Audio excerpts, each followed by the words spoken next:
Alright, I'm back to finish. I don't know who calls me and doesn't leave voicemails. It's the fucking third time. Anyway, here we go. I don't know, I tell her. Give me some time. That was intense what I did, and I've already got the next book on my mind.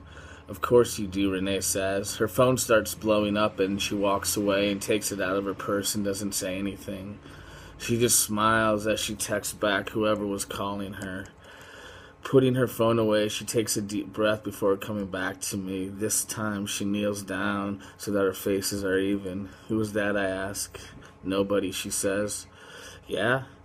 It's this guy, she says, that was with the big group of friends and me when we went to that hip-hop show the other night. Awesome, I tell her. He's a friend, Jason, that's it.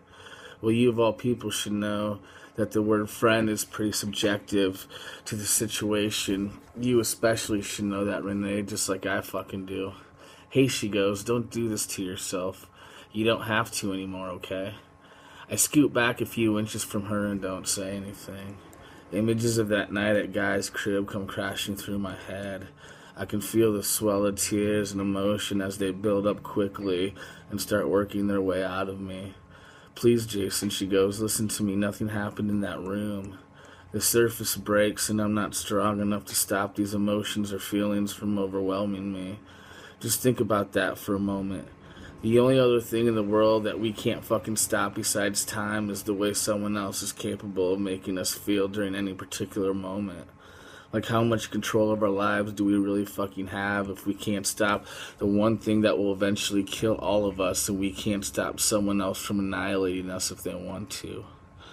Shaking as the tears start, I hold my arms against my chest and try not to look at her, but she's going to make that impossible. Why were you in there? I finally ask. What did I do to make you want to be in there? I sob after she leans forward and puts her arms around my waist. Nothing happened, she says, okay.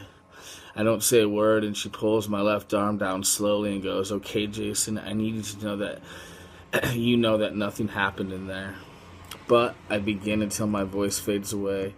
Jason, she says, and puts a hand against the side of my face. Why were you in there then, I mutter. Moving her fingers slowly across my lips, she goes, to hurt you. I knew you'd come looking for me after our fight. I knew you'd find me too. And I knew how bad that would sting you. I felt ignored by you, Jason. There was so much space growing between us, and it felt almost impossible to get your attention anymore. You didn't seem happy. You were moody all the time, but you refused to talk to me, so I wanted to hurt you. I wanted to see if you could still fucking feel, man. And you can, and I'm sorry I did that, but nothing happened in there. I'm sorry too, my Nini. I'm so sorry for leaving the party like that. Shh, she goes, it's okay. I just need you to tell me you know nothing happened. I know, I tell her, nodding my head. I know you would never do that to me. That's my boy, she says, and wraps her arms around my waist again and squeezes. When she lets go, she says, there's one thing I need you to do and this is over, Jason. It's over, and you can finally walk away from all these ghosts. What if I don't want to leave, though? It doesn't matter, she says. You can't stay here. You understand that, right? People who live in the past aren't free, Jason. People who live in their memories are obsessed with the time that can't be real again. It can't. It's already happened, and you have to move forward and let it go, and I need you to do one more thing in order for that to happen. What, I cry. I need you to finish the book. I did, though, I say. I showed you. It's done. Type the end, she says. I've done that. No, she says. The words. Type them under your last sentence and send the book, okay? I need you to do this right now. The sooner the better. Just the end and send it? Renee nods. And then this ends, she says, and then you break into the future, Jason, and you never come back here. You never try living in the past again. The way she's saying this and looking at me, I feel okay now and better and so calm and so peaceful suddenly. Go do that, Renee says while I use the restroom. All right. She stands up and I sit there looking up at her. Go, she says, do it and I'll be right back. I nod and stand up and walk over to my computer again and I type the end. Then I save it and attach it to an email and send it into my editor. When the email sends, my head falls forward and my when my ears fill with fuzz and I'm so light right now. I'm so weightless and my chest doesn't hurt and breathing feels so much better and easier. A smile slices across my face and it stays there. It actually stays, and I turn around and I go, I did it. I finished for real and sent it in. I pick my phone up and go into my email and confirm that it actually sent. It did. My finest novel yet. My new world, my new story, and my new characters all in this finished fucking book, typed in 5 days and ready to be read by the masses. When I put my phone away, I say, Renee. I say, hey, I sent it. I'm all the way really done. Nothing. Renee, I go, nothing. Hello, I say. Nothing still. Walking out of my room, I turn left, and then I take another left where the bathroom is. It's empty, though. Renee, I say again. Hello. Nothing but silence still. Taking my phone back out, I call her. Hello. The number you've dialed is no longer in service, the automated message says. What the hell, I say out loud from the top of the stairs. Tonight's the big night, I hear from somewhere above me. This time I don't look for it because I don't need to. I think I'm starting to understand what this is. I think I'm beginning to see what's happening now as the end begins to slide into focus. Good, I hear from above me. You need to be ready for what's ahead. Everything happens tonight. Everything gets finished tonight. I know, I say. The end of the story is almost here. There's one more thing I wanted to touch on before we have to leave, Catherine said. Something you wrote in your new book, The City, that I thought to be profound and one of the most interesting passages I've read in a book in quite some time. Sure, I went. You wrote, and again, I just love this, but you wrote, I wonder how many people would actually get together with one another, actually attempt to be with one another and have a romantic relationship with one another or a friendship or even make the acquaintance of others if we were all turned inside out and all the broken parts and scars, all that emotional ugliness and baggage we come with. And make no mistake about it, all of us come with some kind of trauma tattooed on our hearts and stitched under our skin. We're displayed for the world to see instead of hidden away like a secret. You continued with, I wonder how many of us would actually choose to even acknowledge the most broken among us, those with the permanent marks of emotional abuse and trauma, those whose hearts seem permanently sad and broken. I wonder how many of us would actually take the very bad into their lives and try to love it, even after they saw it scarred on another person, no matter how beautiful that person was physically. My guess is I doubt many of us would choose that. I don't know anyone who would. But since we're not actually made to wear our emotions on our sleeves every single day, people mindlessly court these walking time bombs into their lives, like somehow their inherent goodness and coolness and status is good enough to fix what's taken years to break. The audacity and the arrogance of those lucky enough to have never been brought to their knees over and over and over again by the will of someone else, someone who says they love them at night. The biggest lie in our lives is the lie that somehow we're in control, that somehow we get to control the way someone else feels about us in the end. We can try by being good to them and fair to them and honest with them, but in the end we're at their mercy the moment we start to pull the curtain back for them. It's too bad people don't come with airbags and danger warnings. It's too bad people who have the worst times once they've actually gotten to know the people they thought they loved before they really knew them. And Catherine stopped, and she went, just wow. I mean, what a statement about the emotional realm of the human existence. As dark as that comes across, part of me is awestruck by its beauty and the truths it contains. Wow, I went. So I did impress you a little bit. Thanks, I guess. I really loved it, so thank you.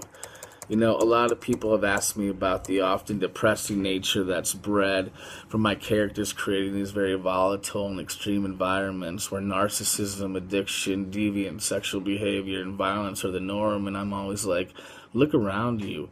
Take a damn second and look around you. I mean, how incredibly selfish and naive to view life through the prism of, it hasn't happened to me, so therefore it doesn't exist, let alone it's a problem. I'm not some unhappy, grumpy, all the time downer in my daily life, but I'm also viewing life through a timeline that has a very real beginning and a real end. The most depressing thing in my life so far has been the confirmation of death when I was a little boy, and that it's a very real thing, that nobody escapes it, and the people who criticize my literary world and the actions of my characters within it are doing so knowing that one day they will be dead, and that death is depressing and death is sad and traumatic for those close to you who will have to suffer through yours. Obviously, Catherine Went, we've talked about you personally and some of your struggles. When I read this, I knew it was written by someone who's experienced trauma and desperation and depression. But what's the exact point here? Well, of course I've experienced those things in my life.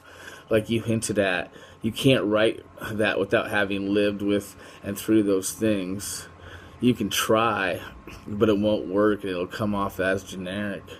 But I think the larger idea there and what you read to the listeners is the way we think about and how we handle all forms of depression, emotional trauma, and psychological trauma.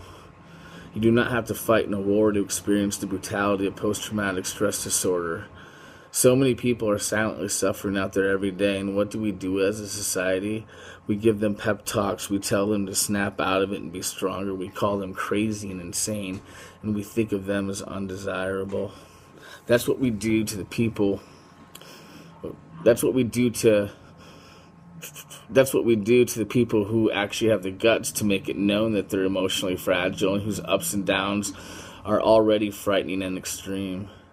In my life, I've shattered my left arm twice and it's been rebuilt twice. I've broken both collarbones and an ankle and my left wrist.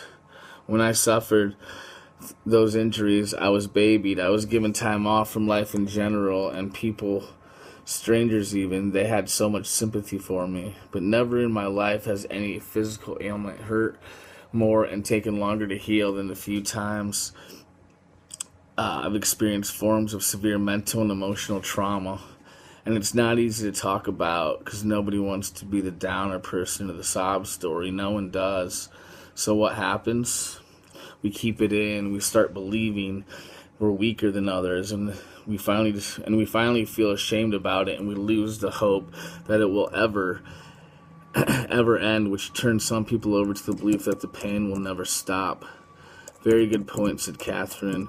And I say, from the time we can talk, we're taught that driving a car is a privilege and that it's lethal, and that's why we have to take classes and pass tests and even go through a trial period before we get the right to operate a vehicle.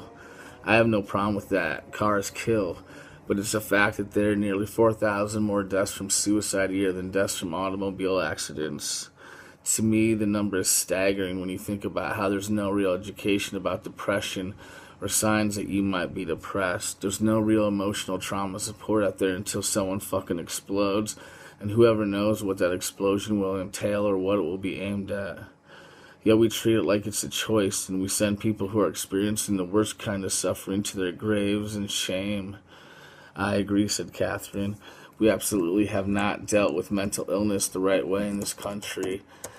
And I just thought, what if we were all turned inside out, and what if we knew the extent of the emotional and psychological damage the people we had to choose to be with had suffered through before we met them, and what that would say about us through our choices, since we base so much on the physical appearance of our significant others and peer groups, even though it's almost always the inner demons of someone and the relationship that devastates it and breaks it. People should pursue these thoughts daily and really think about how many people around them are fucking hurting and suffering so badly. Nobody will ever be able to fix another person, but hopefully all of us let those we love know that if they're going through some heavy, fucked up shit, we'll be there to help them fix themselves if that's what they really want. And that's the best we can do on a human level. Just fucking help and never run away. I know from experience that running away will not make you feel better. I mean, how good has it ever felt when you've been abandoned? Alright, that's all I'm going to read. Thanks for putting up with that.